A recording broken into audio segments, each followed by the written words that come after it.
I wondered if she had failed and jerked toward the surface at the last second, or did she go without fighting, embracing the rock, letting it soak up all the pain she felt.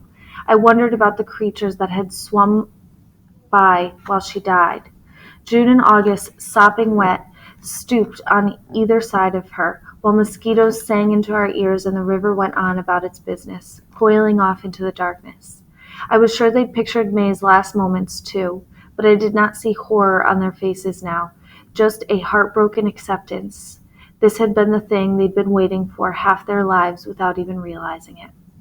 August tried to close May's eyes with her fingers, but they would only stay half shut. "It's just like April," June said, holding the flashlight on May for me. "Hold the flashlight on May for me," August said to her. The words came out quiet and steady. I could barely hear them over the bamming of my heart. By the small beam of light, August plucked out the tiny green leaves stuck in the plaits in May's hair and tucked each one into her pocket. August and June scraped off every piece of river debris there was from May's skin and clothes, and Rosaline, poor Rosaline, who I realized had lost her new best friend, stood, not making a sound, but with her chin shaking so awful I wanted to reach up and hold it for her. Then a sound I will never forget whooshed out of May's mouth, a long, bubbling sigh, and we all looked at each other, confused, with a second of actual hope, as if the miracle of miracles was about to take place after all. But it was only a pocket of swallowed air that had suddenly been released. It swept across my face, smelling like the river, like a piece of old wood had gone moldy. I looked down at May's face and felt a wave of nausea stumbling off into the trees. I bent over and vomited. Afterwards, as I wiped my mouth on the hem of my shirt, I heard a sound break through the darkness, a cry so piercing it made the bottom of my heart drop. Looking back, I saw August framed in the light of June's flashlight, the sound coming from deep in her throat. When it faded away, she dropped her head straight down into May's soggy chest.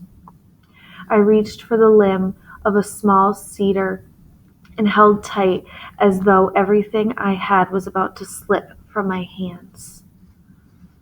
"So you're an orphan?" the policeman said. It was that tall, crew-cut Eddie Hazelworst who escorted August and me to see Zach in jail. Rosaline and I sat in the rocking chairs in the parlor while he stood before us holding a small notebook, ready to capture every word. The other policeman was outside searching around the wailing wall for what I couldn't imagine. My chair rocked so fast I was in danger of being pitched out of it. Rosaline's, however, remained motionless, her face closed down. When we'd first got back to the house after finding May, August had met both policemen and then sent me and Rosaline upstairs. "Go up there and get dried off," she said to me. I'd peeled off my shoes and rubbed myself with a towel while we stood at the upstairs window. We'd watched the men from the ambulance bring May back from the woods on a stretcher, then listened as the two policemen asked August and June all sorts of questions. Their voices had floated up the stairwell. "Yes, she's been depressed lately. Well, actually, she was depressed on and off all the time. She had a condition. She couldn't seem to distinguish other people's suffering from her own. No, we didn't find a note. An autopsy? All right, we understand." Mr. Hazelworth had wanted to talk to everyone, so here we were. I told him exactly what happened from the time May answered the telephone to the moment we found her in the river. Then he started with personal questions. Wasn't I that girl who came to the jail last week to see one of the colored boys? What was I doing staying here? Who was Rosaline? I explained everything about my mother dying when I was small, my father going to his maker earlier this summer after a tractor accident, which was the story I was sticking with. Rosaline, I said, was my nanny. "I guess you could say I'm an orphan," I told him, "but I've got family in Virginia. It was my father's dying wish for me to go live with my Aunt Bernie.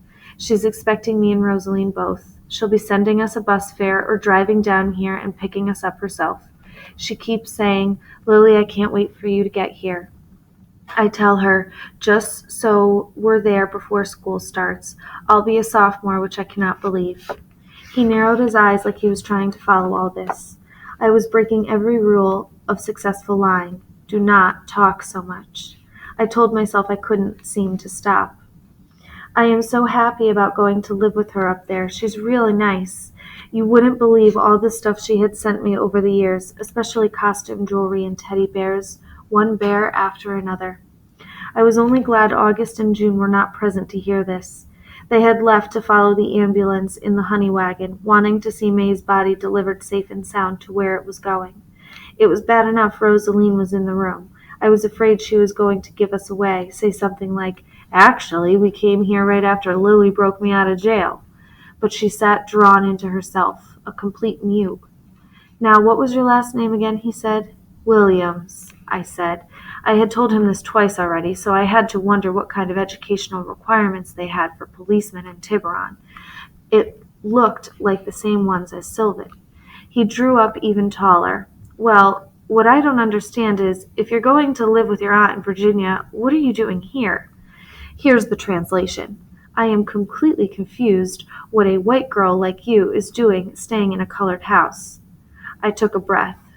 "Well, see, my Aunt Bernie had to have an operation. It was female trouble. So Rosaline over here said, 'Why don't me and you stay with my friend August Boatwright in Tiburon till Aunt Bernie gets on her feet again?' It was no sense in us going up there while she was in the hospital." He was actually writing this down. Why? I wanted to yell at him. "This is not about me and Rosaline and Aunt Bernie's operation. This is about May. She is dead. Or haven't you noticed?" I should have been in my room right then crying my eyeballs out, and here I was, the stupidest conversation of my life. "Didn't you have any white people back in Spartanburg you could stay with?" Translation. "Anything would be better than you staying in a colored house." "No, sir, not really. I didn't have that many friends. For some reason I didn't fit in well with the crowd. I think it was because I had made such good grades. Only one lady at church said I could stay here till Aunt Bernie got well, but then she got shingles, and there that went." Good Lord, somebody stop me.